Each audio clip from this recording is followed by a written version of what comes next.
Om Swastiastu.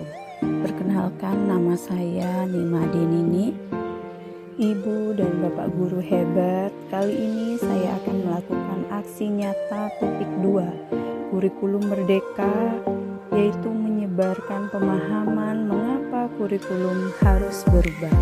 Nah, topik kurikulum merdeka, pemahaman kurikulum dan pembelajaran murid sebagai pusat pengembangan kurikulum pembelajaran berdasarkan prinsip dan paradigma baru, struktur pembelajaran mendorong murid merdeka belajar.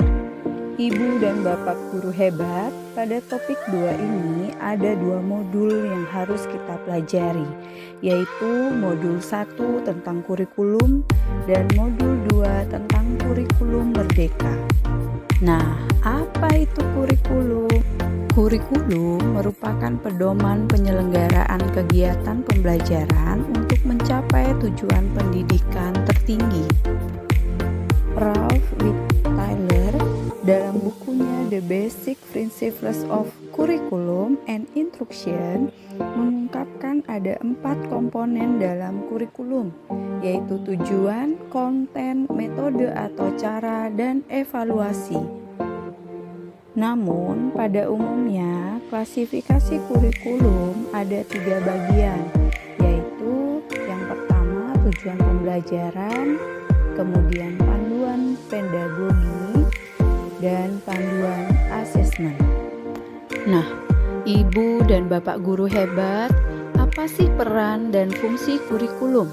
Yang pertama, mewariskan nilai dan budaya masyarakat yang relevan dengan masa kini. Kedua, mengembangkan sesuatu yang dibutuhkan saat ini dan masa depan. Yang ketiga, menilai dan memilih sesuatu yang relevan atau kontekstual sebagai kontrol sosial. Nah, selanjutnya, kurikulum yang baik itu seperti apa? Kurikulum yang baik adalah kurikulum yang sesuai zamannya, sehingga perlu dilakukan adaptasi sesuai dengan konteks dan karakteristik murid. Nah, kemudian, mengapa kurikulum perlu dirubah? Pentingnya perubahan kurikulum untuk menyesuaikan dengan kebutuhan murid dan perkembangan zaman agar nantinya dapat membantu murid menghadapi dunia yang penuh tantangan. Adapun isu kekinian, yaitu perubahan iklim global, teknologi digital, industri multinasional, dan transformasi budaya. Jika mengingat kata-kata Ki Hajar Dewantara pada modul Merdeka Belajar, maksud pendidikan adalah menuntun segala kekuatan kodrat yang ada pada anak-anak agar mereka dapat mencapai keselamatan dan kebahagiaan yang setinggi-tingginya baik sebagai manusia maupun anggota masyarakat. Ibu dan Bapak Guru hebat, ada pepatah yang mengatakan, "It takes a village to raise a child." Butuh seluruh desa untuk membesarkan seorang anak. Pepatah ini menyiratkan perlunya peran orang tua, masyarakat, dan sekolah untuk mewujudkan kurikulum yang berpihak pada murid. Merekalah yang disebut sebagai 3 pilar pendidikan. Nah, mengapa kurikulum perlu diadaptasi? Konteks satuan pendidikan yang beragam membuat banyak hal yang tidak mudah diimplementasikan di kelas. Itulah sebabnya kurikulum yang ditetapkan secara nasional perlu diadaptasi di tingkat satuan pendidikan. Letak geografis, perbedaan lingkungan sekolah, ekosistem, faktor budaya dan sosiologi, serta perbedaan murid, hal-hal itulah yang menjadi alasan mengapa kurikulum dari pemerintah pusat harus melalui proses adaptasi terlebih dahulu. Bentuk adaptasi kurikulum harus sesuai dengan kebutuhan murid-murid di sekolah. Ini bisa diterjemahkan dalam kurikulum operasional satuan pendidikan atau KOSP.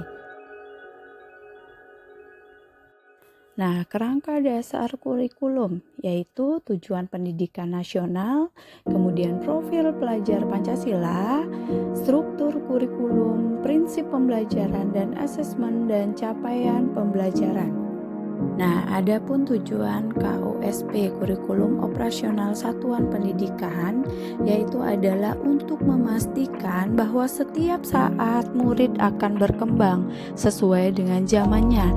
Dan dalam KOSP kita dapat merencanakan dan mengorganisasikan pembelajaran sesuai dengan keadaan kontekstual satuan pendidikan agar pembelajaran murid lebih bermakna.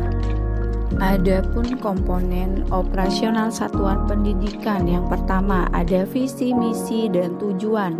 Yang kedua, perencanaan pembelajaran mencakup alur tujuan pembelajaran, asesmen, modul ajar, media ajar, juga program prioritas satuan pendidikan.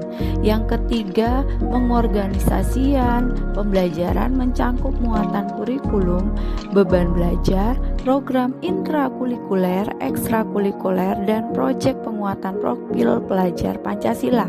Yang keempat, sistem pendampingan, evaluasi, dan pengembangan profesional.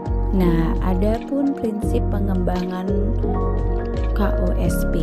Yang pertama, berpusat pada murid. Yang kedua, kontekstual. Yang ketiga, esensial. Yang keempat, akuntabel. Yang kelima, melibatkan berbagai pemangku kepentingan. Ibu dan Bapak guru hebat, demikian pemaparan topik 2 kurikulum merdeka. Semoga dapat dipahami dan bermanfaat. Terima kasih sudah menyimak. Mari kita mulai dengan bersemangat untuk terus belajar. Salam dan bahagia Ibu dan Bapak guru hebat.